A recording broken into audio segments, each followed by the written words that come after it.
안녕하세요. 저는 서울 동대문구에 사는 71세 김순희입니다. 요즘은 한평 남짓한 낡은 월세방에서 혼자 지내고 있어요. 젊을 땐 떡집을 했습니다. 떡 켜켜이 쪄내며 새벽마다 일어나 시장으로 나가곤 했죠.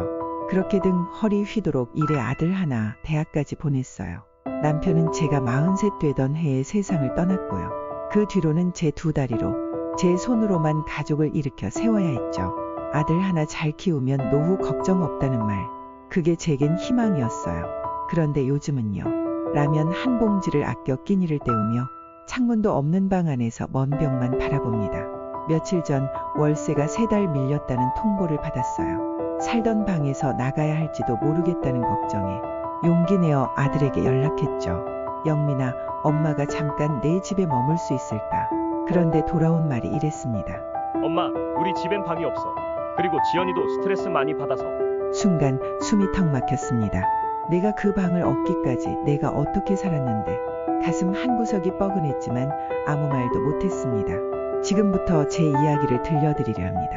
전 서울 동대문구 청량리 근처 좁디 좁은 다세대 건물 2층 월세방에서 살고 있습니다. 방문을 열면 바로 싱크대, 그 옆이 화장실이고 한 사람이 겨우 누울 수 있는 공간이 전부예요. 창문 하나 없이 늘 어둑한 그 방에서 저는 매일 아침 햇살 대신 형광등 불빛으로 하루를 시작합니다. 예전엔 지금과 달랐죠. 20대 중반 남편을 만나 가정을 꾸렸고 33세 영민이를 낳았습니다. 그때는 가난했지만 웃음이 많았어요. 남편은 성실한 인쇄공이었고 저는 전통시장 한켠에서 떡을 팔기 시작했죠. 새벽 4시에 일어나 떡살을 불리고 손에 굳은 살이 박히도록 일했어요. 막걸리떡, 수수팥떡, 인절미 손맛이 좋다고 단골도 꽤 많았어요. 도매로도 팔고 명절엔 주문도 밀려 들어왔죠. 그래도 늘 웃으며 일할 수 있었던 건 바로 아들 영민이 때문이었어요. 남편이 갑작스럽게 병으로 세상을 떠난 건 영민이가 초등학교에 들어가기 직전이었어요. 그날을 잊을 수가 없네요. 하얀 병원 복도에서 저는 아이 손을 꼭 잡고 말했습니다. 우리 영민이 엄마가 아빠 몫까지 다 해줄게. 그 약속 정말 지키고 싶었어요. 그래서 시장에서는 늘 철의 여자라 불렸죠. 열이 펄펄 끓는 날에도 비가 퍼붓는 날에도 한 번도 가게 문을 닫은 적 없어요. 하루 12시간 넘게 일하며 학원비를 만들고 도시락도 직접 싸줬습니다. 영민이는 영리하고 착한 아이였어요. 공부도 잘했고 중학교 졸업식 때 교장 선생님이 특별상도 주셨죠. 그날 저는 처음으로 일을 일찍 마치고 단골 떡 손님들께 나눠줄 떡도 만들어 갔어요. 우리 영민이가 이만큼 컸어요. 마치 세상에서 제일 부러운 엄마가 된 기분이었죠. 고등학교, 대학교, 그리고 군대. 단 한 번도 학비나 생활비 부족하게 한 적 없어요. 등록금 낼 땐 통장 잔고가 1만 원도 안 남았던 적도 있지만 웃으며 버텼어요. 나중에 영민이가 좋은 직장에 가면 엄마도 이제 쉴 수 있겠지. 그게 제 인생의 유일한 위로였어요. 그리고 영민이가 취업하던 해 전 처음으로 가게를 접었어요. 엄마 이제 좀 쉬어요. 내가 잘할게요. 그 말을 믿었죠. 아들은 좋은 직장에 들어가더니 어느 날 며느리를 데려왔습니다. 결혼식은 소박하게 치렀고 저는 며느리에게 큰 기대를 하진 않았어요. 그저 우리 아들과 손주가 함께 웃는 모습을 보는 게 소원이었거든요. 처음엔 종종 집에 오라고 하더니 어느 순간부터 연락이 뜸해졌고 며느리 핑계로 제사도 안 지내고 명절 인사도 전화 한 통으로 끝나더군요. 그렇게 세월은 흘러 어느덧 저는 70이 넘었고 남은 건 노화와 함께 약해진 무릎, 늘어나는 약봉지 그리고 외로움뿐이었어요. 그리고 지금 내가 평생 모은 돈은 다 아들 뒷바라지로 들어갔고 남은 삶은 좁고 답답한 월세방 속에서 한숨과 함께 보내고 있네요. 가끔 밤마다 생각해요. 내가 뭘 그렇게 잘못했을까?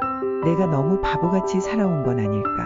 그런데도 자식 생각은 끊을 수가 없네요.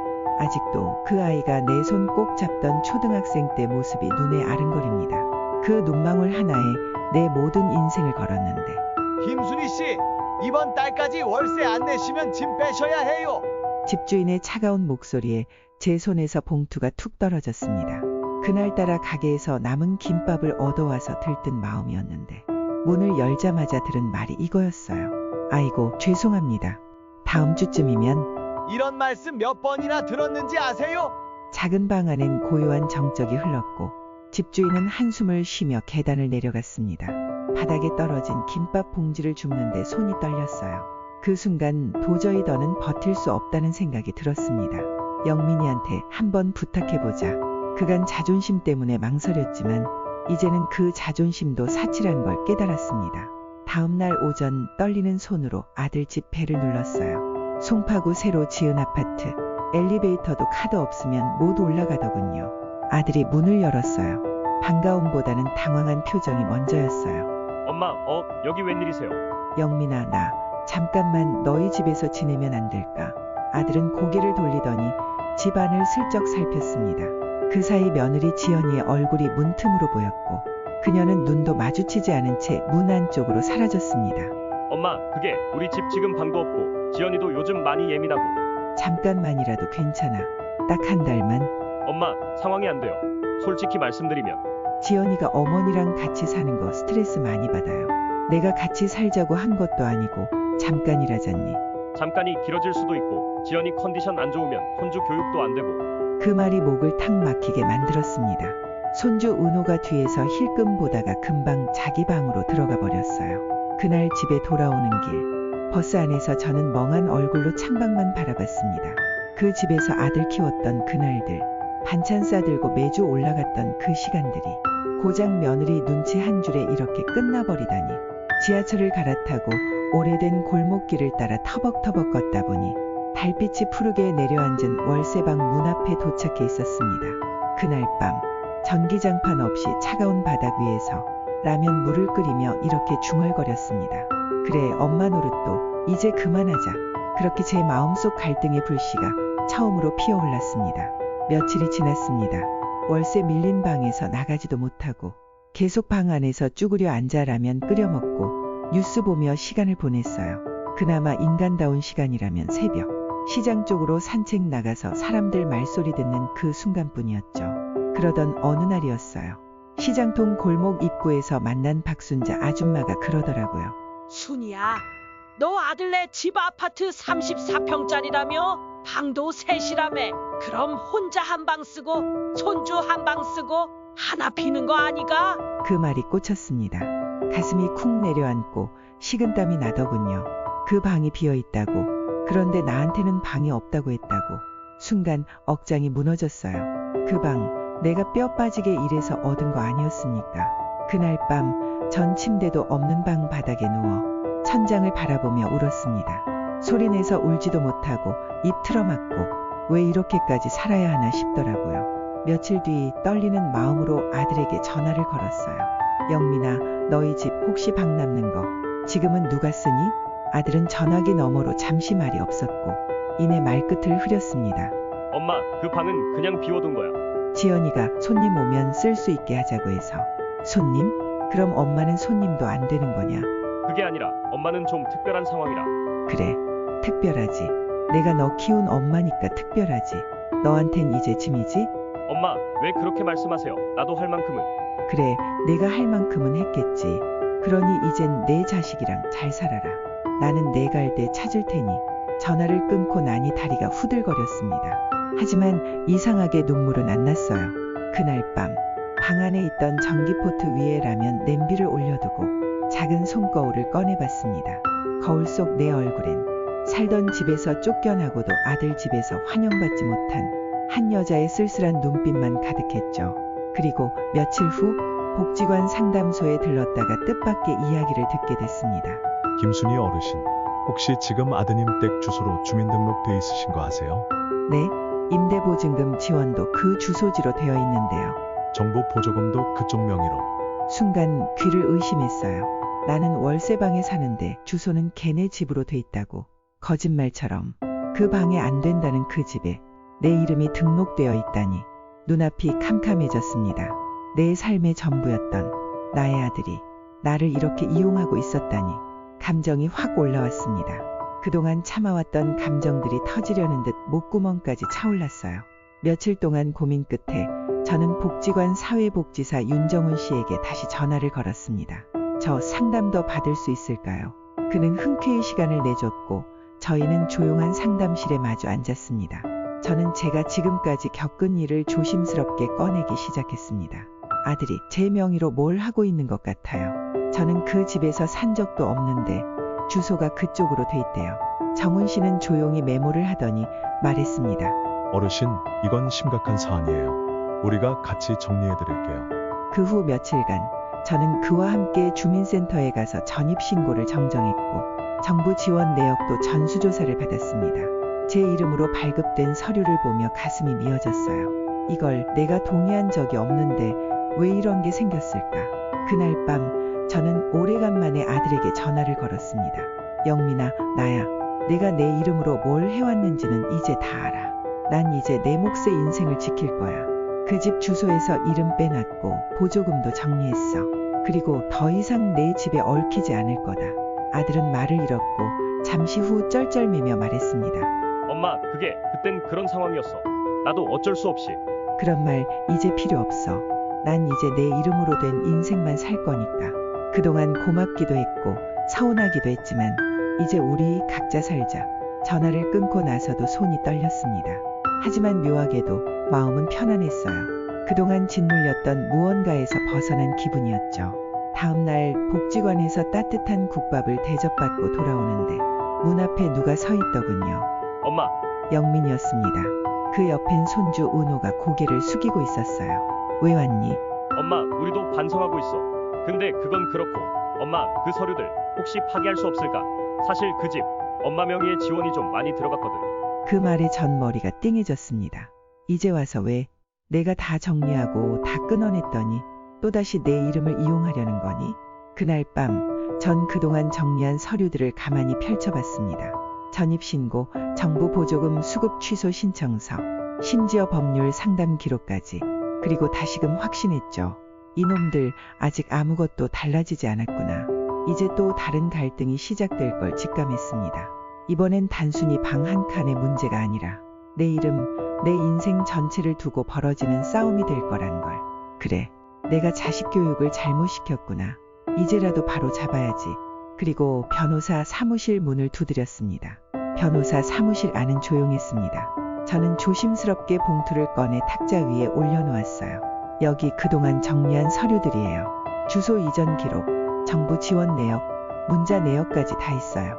젊은 여성 변호사가 하나하나 서류를 확인하더니 고개를 끄덕였습니다. 어르신, 이건 충분히 대응할 수 있습니다. 이런 식의 가족 명의 도용과 보조금 부정수급은 분명한 위법입니다. 며칠 후 영민이가 다시 찾아왔습니다. 이번엔 얼굴이 사색이었고 문 앞에서 무릎을 꿇었습니다. 엄마, 제발 그 고소만은 하지 마세요. 내가 다 정리할게. 지연이도 사과시킬게요. 우리가 너무했어. 엄마한테 너무했어. 진짜로. 그 말이 한편으론 가슴 아팠고 또 한편으론 화가 치밀었습니다. 이제 와서 무릎 꿇는다고. 그동안 내가 얼마나 무너졌는 줄은 알아. 엄마, 나 그냥 지연이 눈치 보느라 그냥. 그래, 난 그동안 엄마도 아니고 사람도 아니었겠지. 내 와이프 눈치 때문에 사람 구실도 못하고. 근데 이제 나도 사람답게 살려 한다. 그 말을 끝으로 문을 닫았습니다. 그리고 그날 저녁 복지관 윤정훈 씨에게 전화가 왔습니다. 어르신, 혹시 최근에 정부기관에서 지급된 긴급 생계비를 받으신 적 있나요? 아니요, 저 그런 거 신청한 적 없는데요. 그게 김순희 어르신 명의로 송금된 내역이 있습니다. 계좌는 아드님 명의로 확인되고요. 순간 등줄기에서 식은땀이 흘렀습니다. 또 이번엔 내 명의로 생계비까지. 그날 밤 잠을 이루지 못했습니다. 창밖에 비가 내리고 있었고 천장에는 조용히 돌아가는 선풍기 소리만 맴돌았어요. 이젠 정말 끝을 봐야겠다. 다음 날 저는 변호사 사무실로 향했습니다. 그리고 그 자리에서 말했습니다. 법적 절차 시작해주세요. 법무법인 회의실. 나는 테이블에 앉아 변호사의 말에 조용히 고개를 끄덕이고 있었다. 김순희 어르신, 아드님 부부가 어르신 명의를 반복적으로 도용해 정부 보조금, 생계비 등을 수령한 정황이 충분히 입증 가능합니다. 어머니의 동의 없이 주민등록 주소를 옮기고 지원금을 타내거나 명의로 통장을 만들어 송금한 건 역시 형사 고발이 가능합니다. 그날 이후로 나는 모든 준비를 철저히 했다. 문자 내역, 녹음 파일, 주민센터에서 받은 전입기록 사본까지. 그리고 마침내 법원에 고소장을 접수했다. 며칠 후 집에 등기우편이 하나 도착했다. 보낸 이는 아들 최영민. 내용 증명이 적힌 봉투 속에는 믿을 수 없는 글이 있었다. 어머니께서 일방적으로 법적 조치를 취하셨기에 부득이 저희도 민사 대응을 준비하고자 합니다. 추후 연락을 드리겠습니다. 참을 수 없었다. 며칠 뒤 법원에서 첫 소환장이 발부됐고 아들과 며느리에게도 통보가 갔다. 그리고 마침내 마주한 결정적 대립. 서울 동부지법 민사조정실. 나는 정장을 입고 조용히 앉아 있었고 그 맞은편에는 며느리가 눈을 치켜뜨고 있었다. 어머님, 어떻게 이럴 수가 있어요?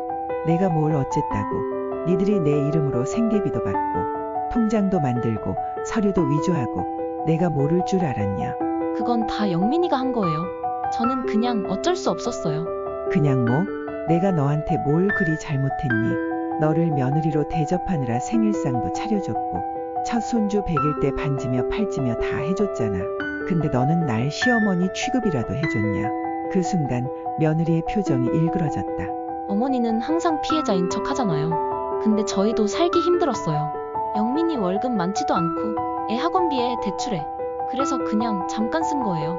잠깐이 그렇게 몇 년이 된 거야. 넌 내 이름으로 혜택을 누리고 난 그 사이에 월세방에서 쫓겨나 너희들 눈치 보며 부탁까지 했는데 너희는 그야말로 귀찮은 듯 날 모르는 사람 취급했잖니. 옆에 제 아들의 얼굴은 하얗게 질려 있었고 나는 말을 멈추지 않았다. 너희들 내가 그냥 늙고 힘없는 노인인 줄 알았지. 근데 두고 봐라. 이제는 나도 니들 가만두지 않을 게다. 며칠 후 본격적인 법적 대응이 시작되었습니다. 어르신, 우선 주민등록 불법 이전과 지원금 부정수급 건은 형사사건으로 접수되었고 민사소송은 명예도용 및 손해배상 청구로 진행될 예정입니다.